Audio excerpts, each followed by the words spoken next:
Welcome back to the Corbett Report, ladies and gentlemen. I am James Corbett of CorbettReport.com. Hey, remember how absolutely ecstatic that brave defender of progressive values Hillary Clinton was when she received an award from the Planned Parenthood Federation of America named after her personal hero, Margaret Sanger? I have to tell you that it was a great privilege when I was told that I would receive this award. I admire Margaret Sanger enormously. Her courage, her tenacity, her vision. Another of my great friends, Ellen Chesler, is here, who wrote a magnificent biography of Margaret Sanger called Woman of Valor. And when I think about what she did all those years ago in Brooklyn, taking on archetypes, taking on attitudes and accusations flowing from all directions, I am really in awe of her. And there are a lot of lessons that we can learn from her life and from the cause she launched and fought for and sacrificed so greatly.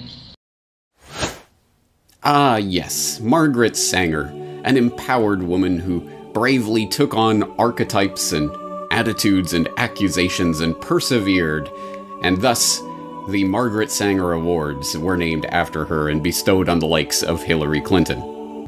Just one little problem with that. Oh yeah, Margaret Sanger is being disowned by Planned Parenthood. Yes, you may have heard this little newsflash. Margaret Sanger is being cancelled, and here I am with a fact check to say, yes, indeed that is happening. And although they won't get into many specifics of why it's happening, they will at least admit that Margaret Sanger is being cancelled. So let's take this straight from the horse's mouth. Why not? We'll go to PlannedParenthood.org for this news announcement. Planned Parenthood of Greater New York announces intent to remove Margaret Sanger's name from New York City Health Center. Today, Planned Parenthood of Greater New York announced its plans to remove Margaret Sanger's name from Manhattan Health Center as a public commitment to reckon with its founder's harmful connections to the eugenics movement. PPGNY also announced it is working with the Community Board, City Council, and community to rename an honorary street sign that marks the Margaret Sanger Square at the intersection of Bleecker and Mott Streets in Manhattan. The announcement reflects the first of many organizational shifts to address Sanger's legacy and system of institutional racism, which negatively impacts the well-being of patients, staff, and PPGNY's broader communities. The initiative is part of PPGNY's Reviving Radical initiative, an initial 3-year commitment and framework for holding long overdue dialogues and uplifting a vision for repair and transformation that communities of color and reproductive justice leaders have been calling on for decades. Okay, I'll stop reading there. I will invite you to go to the post, which, of course, I will link up in the show notes so that you can go and read it for yourself and discover that there are several more paragraphs of blather that follow that initial couple of paragraphs of blather, but not one word about what the actual specific accusations are here. Why is it suddenly, after literally decades and decades of defending Margaret Sanger's atrocious and obvious and blatant and unrepentant racism and adherence to the eugenics philosophy, why have they suddenly done an about-face and decided to take her name off of the buildings and the street signs and what have you? Why are they suddenly starting to distance themselves from Margaret Sanger? Well, as I say, please go and read through the entire post and you will discover they will not tell you any of that. They're just going to, oh, well, we'll just take the name down and that's that. Case closed. All done.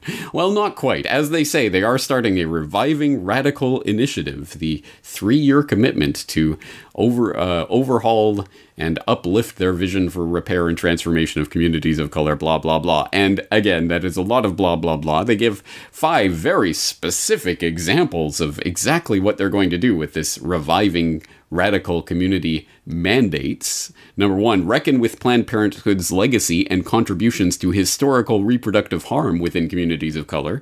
That'll be interesting. Number 2, divest from and dismantle white dominant organizational cultural norms and values, whatever that means. Number 3, adopt individual and institutional practices that value people of color. All right, I don't know how on earth they're going to measure that goal, but there you go. Number 4, center communities of color voice, experience, and knowledge of self. That actually comes in to play with regards to one very specific Margaret Sanger quote. And number 5, build accountable relationships with communities of color. Again, a lot of touchy-feely political blather, which one understands in the current political climate why Planned Parenthood is saying this, but as I say, go read the post for yourself. They will not at all even broach the subject of what it is specifically that Margaret Sanger said or did that they are now trying to distance themselves from. If you want that actual information, you'll have to turn to an online independent source like, say, the Corbett Report. And of course, we could trace this back once again to Margaret Sanger, an avowed racist eugenicist, and again, that statement is made advisedly, which can be garnered from her own statements, her own writing, her own correspondence, that are all out there and on the record.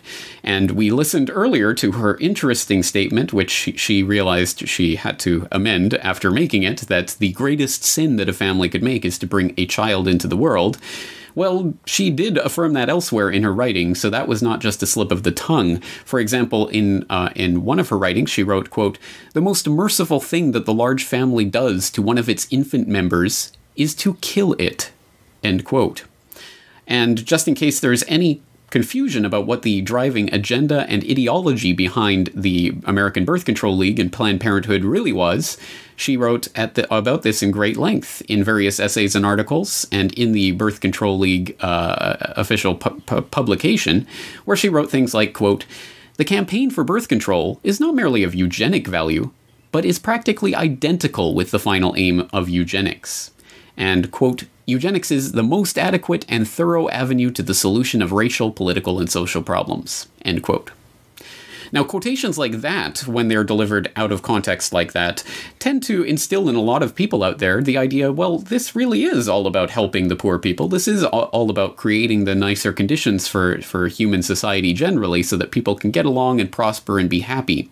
But there is the underlying niggly little detail that this is an absolute dagger aimed at the very populations it is supposed to be helping. In the time-honored tradition of wolves in sheep's clothing, so too has the American Birth Control League and Planned Parenthood been very careful to cloak its real agenda behind woolly rhetoric about helping the poor, when in fact the poor and hatred of them are the very core of Margaret Sanger's eugenics ideology. And again, this is garnered from her writings, such as, quote, "All of our problems are the result of overbreeding among the working class," end quote. And, quote, "It now remains for the U.S. government to set a sensible example to the world by offering a bonus or yearly pension to all of obviously unfit parents who allow themselves to be sterilized by harmless and scientific means. In this way, the moron and the diseased would have no posterity to inherit their unhappy condition. The number of the feeble-minded would decrease, and a heavy burden would be lifted from the shoulders of the fit," end quote.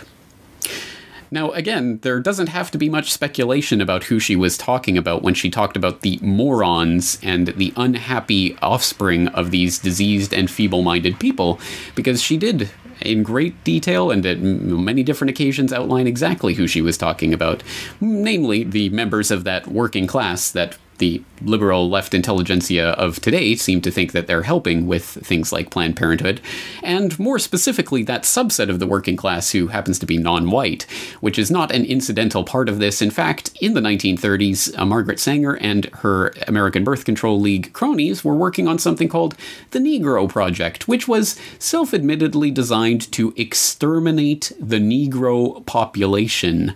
Once again, this is not my take on it, this is directly from her own writings. In a 1939 letter to Dr. Clarence Gamble of Procter & Gamble fame, she wrote, quote, "The minister's work is also important, and he should be trained, perhaps by the Federation, as to our ideals and the goals that we hope to reach. We do not want word to go out that we want to exterminate the Negro population, and the minister is the man who can straighten out that idea if it ever occurs to any of their more rebellious members," end quote. Margaret Sangъr was a rabid, racist eugenicist who hungered for the extermination of the Negro population and of the working class generally as her solution to the ills of society. This was driven by a racist and unscientific eugenics philosophy which has been completely discredited scientifically and in every other aspect, but which was wildly popular in her time amongst the, well, extremely rich and extremely powerful individuals of society. So again, once again, for all of those people out there who like to think that they're part of the inside club, and yeah, there are too many people in this planet, and there are too many working class and feeble-minded people who are breeding, that's why me and my type should be allowed to breed more. Well, here's a hint for you. In the eyes of people like Margaret Sangъr, unless your last name happens to be a Wells or a Huxley or a Rockefeller or a Rothschild or a Morgan or something along those lines, you're probably not part of the club that she wants to help foster and help to propagate into the next generation. Oh yes, all of those quotations are real, and you can go look them up for yourself. I'll even include a link to the scan of that actual letter, the infamous 1939 letter that Sangъr wrote to Dr. C.J. Gamble, in which she announced the Negro Project. We don't want word to go out that our aim is to exterminate the Negro population. You can go read that for yourself online and verify it, that all of those quotations are true and accurate. And yes, this is not news to anyone, for example, in the Corbett Report audience, as what you've just watched is a clip from episode 271 of the Corbett Report podcast on Planned Parenthood Exposed. No, Sangър's risible, contemptible views are only news to people trapped in mainstream land who receive their allowable opinion from the arbiters of woke culture as defined in the current moment. So, for example, if you turn to that bastion of truthiness, the place that will tell you what is true and what is false, Snopes, you will find that you don't have to dig very deep in the Internet archives to see sites like Snopes sticking their neck out and defending Sangъr against these crazy conspiracy theorists and their charges of racism and other contemptible eugenical views that were held by the likes of Sangъr. For example, we can turn back, way back in the mists of time to 2015, when Snopes set the record straight. Does a photograph show Planned Parenthood's founder at a KKK rally? And in typical fact-checker fashion, if you don't know how this works, please do see, for example, my previous fact-check on Bill Gates and vaccines, or the recent episode on who will fact-check the fact-checkers. But in typical fact-checking fashion, they take an example. They take, in this case, a photograph of Margaret Sangъr at a KKK rally and say, look guys, this is a photoshopped photo. This is not an actual photo of Margaret Sangъr attending a KKK rally. Asterisks way down at the bottom. Oh, by the way, she really did attend a KKK rally, but this isn't a picture of it. So, again, missing the point by a mile, but of course that's exactly the point of things like that. No, this is a fake photoshopped photo. This isn't real. Oh, and by the way, she really was speaking to a KKK rally. We just don't have a photograph of it. Or, how about this one from August of 2015? Did Margaret Sangъr decry Slavs and Jews as human weeds? Where, once again, they go to task on this stupid meme that's popped up on Facebook and social media. It's totally fake news saying that Margaret Sangъr called Jews and Slavs human weeds. She said nothing of the sort about Jews and Slavs specifically. Oh, and by the way, here's the piece that she wrote in the New York Times in 1923 that specifically says, quote, birth control is not contraception indiscriminately and thoughtlessly practiced. It means the release and cultivation of the better racial elements in our society and the gradual suppression, elimination, and eventual extirpation of defective stocks, those human weeds which threaten the blooming of the finest flowers of American civilization, end quote. See? Totally different than what that silly meme was saying. Yes, the typical fact-checking nonsense you would expect from Snopes and their ilk. See, you know, Margaret Sangъr, she was totally hip and progressive and always was, and you're just a crazy conspiracy theorist if you want to call her racist or anything of the sort. And then, boop, July 23rd, 2020, Margaret Sanger's name to be dropped from NYC clinic over eugenics connection. Yes, Snopes literally just reproduces the AP article about Sanger being dropped over her eugenics and racist beliefs, but will they go back and amend any of their previous material on Sanger? Will they acknowledge this in any way? Nope, they've just said what is the currently acceptable, politically allowable opinion right now at the moment and move on as if nothing ever happened. And so you would think in any sort of sensible universe, the people who have been defending Sanger and her legacy for decades now would take a moment of self-reflection, a little pause for thought about, wow, we were really, really, really wrong about all of this for a very long time, and now we are being put in our place, and we've been humbled, and we won't presume to be telling people that they are wrong because they've misinterpreted, or this Facebook meme gets the context of some quote slightly wrong or something like that. No, we will really do our best to actually verify what it is that went. No, of course, this is not a sensible universe, and that is not going to happen. The organizations and the journalists and everyone else that have been defending Sanger for all this time will simply now join in on the acceptable, politically correct slogans of the moment. Black Lives Matter, or whatever it is we're supposed to say. They will say those words, and they assure themselves that they are part of the cool kids club and that they're woke, and that'll be that. And there will be no pretzel knot twisting to try to justify previous behavior. There will be no amendments or anything. They'll just simply move on as if they've always believed this. And you'd be crazy if you didn't. So it is, I suppose, in some sense, a vindication that even now the most mainstreamy, blandy, milquetoast establishment mouthpiece media organs like USA Today are running op-eds with titles like "Remove Statues of Margaret Sanger, Planned Parenthood Founder Tied to Eugenics and Racism." But I'm pretty sure that all of the previous defenders, the Snopes and the Time magazines and all of those, will continue to be comfortable in pretending that they are the arbiters of truth, and crazy conspiracy outlets like the Corbett Report, even though they were absolutely correct all along, are still wrong. Conspiracy theorists are wrong even when they're right, as I noted in a recent propaganda watch.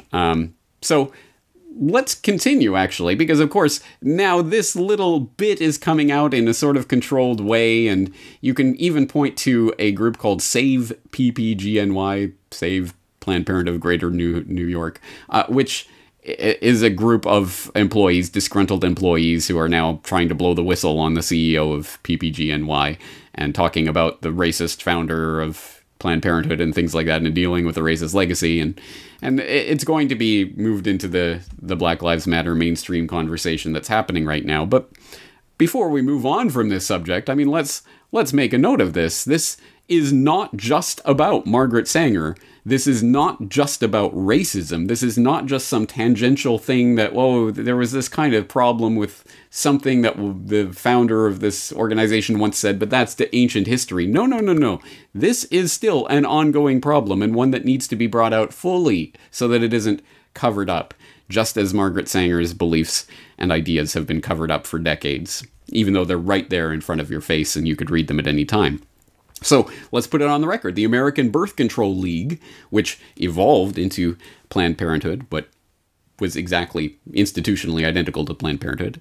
It was the birthplace of Planned Parenthood. It boasted such sterling board members as Lothrop, the Rising Tide of Color Stoddard, the League's Birth Control Review, which was its magazine, its periodical, published such luminaries as American eugenicist Harry Laughlin and Nazi eugenicist Ernst Rudin, and a whole slew of other literal card-carrying eugenics society members, and the model eugenic sterilization bill that was used as the basis for the involuntary sterilization laws that were implemented throughout the United States. And of course, you can find out more information about that in Why Big Oil Conquered the World.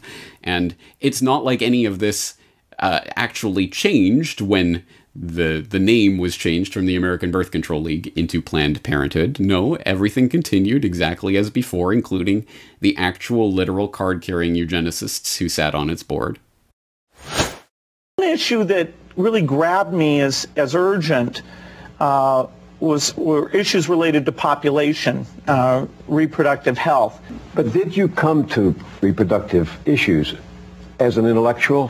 When I was growing up, my parents were always involved in various volunteer things. My dad was head of Planned Parenthood, and it was very controversial to be involved with that. So the question remains, is Bill Gates motivated by eugenics? Given that eugenics went underground over half a century ago, we are unlikely ever to unearth a frank admission along those lines from Gates himself. After all, there are no longer any card-carrying members of the American Eugenics Society. The society was rebranded in the 1970s when, as the society's founder noted, it became evident that changes of a eugenic nature would be made for reasons other than eugenics, and that tying a eugenic label on them would more often hinder than help their adoption. But there was an American Eugenics Society in the 1920s, and it just so happened to boast a William H. Gates on its member roster. But perhaps that is just a coincidence. And there was an American Eugenics Society in the 1960s, when William H. Gates II was preceded as head of Planned Parenthood by Alan Guttmacher, who simultaneously served as the director of the American Eugenics Society. And perhaps it was coincidence that the Bill and Melinda Gates Foundation organized their London Summit on Family Planning, at which the Gates recommitted themselves to funding population control in the Third World, in July 2012, on the anniversary of the first International Eugenics Congress, held in London exactly 100 years prior. Yes, the eugenics ideology is still around today, and it is still guiding the thoughts, deeds, and actions of the billionaires and their ilk who presume to run the world.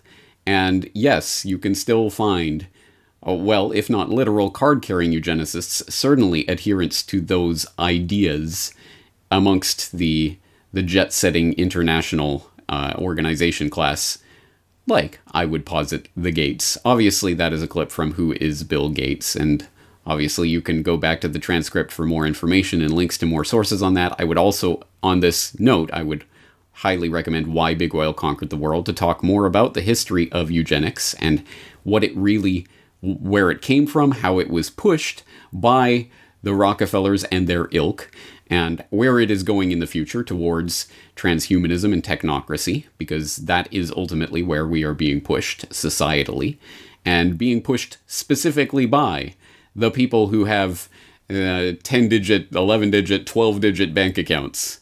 Unless you are part of that club, unless you are part of those family lines, unless your last name is a Rockefeller or a Gates or a Rothschild or an Astor or something along those lines, you are not part of the club. So to all the racists in the audience who, well, we do have to get rid of the black weeds or the colored people, or in the case there is anyone of that ilk in my audience, and I can't imagine why there would be, but in case there are, hey, guess what? They're coming for you too. It is not about race. It is about the 99.9999% of all of us versus the 0.00001% of the elite, so-called the elitists, more to the point, who would presume to rule over humanity and ultimately eliminate humanity through sterilization of various means, voluntary or not. And oh, wouldn't you know it, shock! I mean, we've been telling you all these decades to worry about overpopulation. There's too many people, but now, shocking headlines, there's an incredible plummeting fertility rate throughout the world, and the human population is going to start shrinking rapidly towards the end of this century. Who would have thought it? Wow, wow, I wonder how that happened. So yes, eugenics is still around. It is still very, very much a guiding determinant philosophy for the would-be rulers of humanity. And as Andrew Hoffman put it, I think quite succinctly and quite correctly in the most recent edition of the Revelations Radio News podcast, he said, there is no institutional racism without the guiding ideology of eugenics. So I would hope that if nothing else, this current climate, the political climate of wokeness and Black Lives Matter and all of this, would at least start to hone in on and uncover some more of this deeper agenda, rather than just looking for buzzwords and looking for trite, meaningless blather about reviving communities and all of that that's completely meaningless and will not be measured or measurable in any meaningful way.